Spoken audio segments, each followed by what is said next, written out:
آپ کو اس بارے میں کیا خیال ہے؟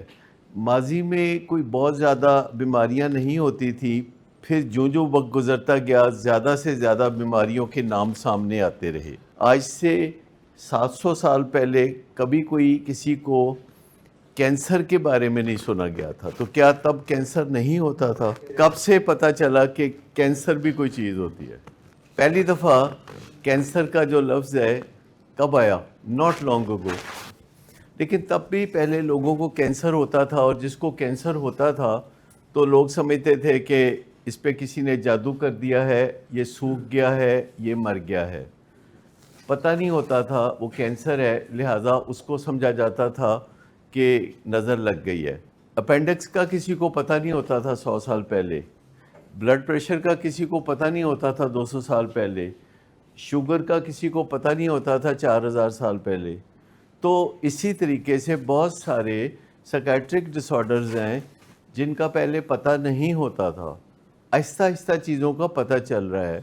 جب میں میڈیکل کالج میں تھا تو اس زمانے میں کولیسٹرول ٹیسٹ نہیں ہوتا تھا، کولیسٹرول کا ٹیسٹ ہی کوئی نہیں ہوتا تھا۔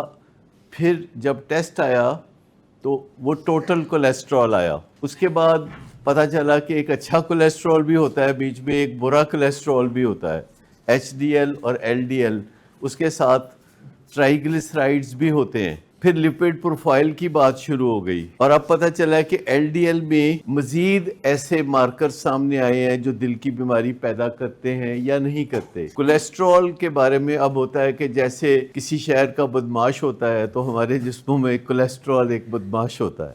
یہ ایک کانسیپٹ ذہن میں آتا ہے آپ کو؟ جیسے شہر کی سڑکوں پہ لفنگے پھرتے ہیں تو ہمارے خون کی نالیوں میں ایل ڈی ایل یعنی لفنگے پھرتے ہیں جو ٹریفک کو روک دیتے ہیں، ٹریفک کو جام کر دیتے ہیں، خون کو چلنے نہیں دیتے۔ لیکن پھر ہمارے شہر میں جیسے اچھے پولیس والے ہوتے ہیں تو وہ ایچ ڈی ایل کی طرح ٹریفک کو صاف کرتے رہتے ہیں، کلیئر کرتے رہتے ہیں، ماحول ٹھیک کرتے رہتے ہیں۔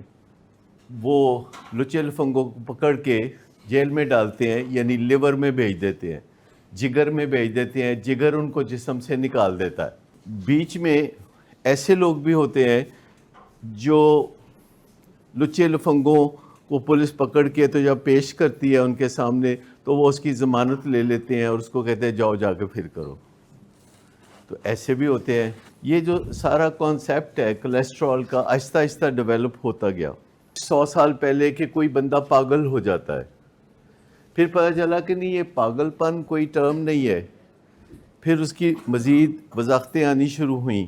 پھر پتہ چلا کہ ایک چیز شیزوفرینیا ہوتی ہے جسے لوگ عام طور پر پہلے پاگل پن کہتے تھے، اب اس کا مطلب یہ ہے کہ ان کا جو کیمیکل بیلنس ہے تھوڑا اپ اینڈ ڈاؤن ہو گیا ہے۔ پھر بائی پولر ڈس آرڈر کا پتہ چلا کہ یہ بھی ایک چیز ہوتی ہے جس میں موڈ اور مزاج ملٹیپل ڈائریکشن میں جاتا ہے، بندہ بے چین نظر آتا ہے، کبھی خوش نظر آتا ہے، کبھی بہت افسردہ نظر آتا ہے۔ اس چیز کو تھوڑا توجہ دیں تو وقت گزرنے کے ساتھ ساتھ ابھی لوگوں کو یہ بھی پتہ چل گیا ہے کہ ایک انگزائٹی ڈس آرڈر ہوتا ہے، ایک پینک اٹیک ہوتا ہے، ایک او سی ڈی ہوتی ہے، لوگوں کو پتہ چلتا جا رہا ہے۔ ایڈکشن ہوتی ہے، جی ڈسکور ہو رہی ہیں۔ دیکھیں جیسے گریوٹی ہمیشہ سے تھی، لیکن ایک سائنسدان نے اسے ڈسکور کیا تو جہاز اڑنے لگے گریوٹی کی وجہ سے۔ دونوں باتیں ہوئی ہیں، یعنی وہ ڈسکور بھی ہو رہے ہیں اور پہلے سے زیادہ بھی ہو گئے ہیں، کیونکہ سویلائزیشن اپنے پرابلمز لے کے آتی ہے۔ یہ جو تہذیب و تمدن ہوتی ہے یہ اپنے ساتھ کچھ پرابلمز لے کے بھی آتی ہے۔ جیسے انسان کرسی پہ بیٹھتا ہے اور ٹیبل پہ کام کرتا ہے تو اس سے بہت زیادہ بیماریاں پیدا ہوتی ہیں، جیسے ڈائبٹیز اور دل کی بیماری اور بلڈ پریشر۔ ماضی میں جن چیزوں کا پتہ نہیں تھا اب ان چیزوں کا پتہ چلتا جا رہا ہے، اور اب ہم انہیں نئی روشنی میں دیکھنے لگے ہیں۔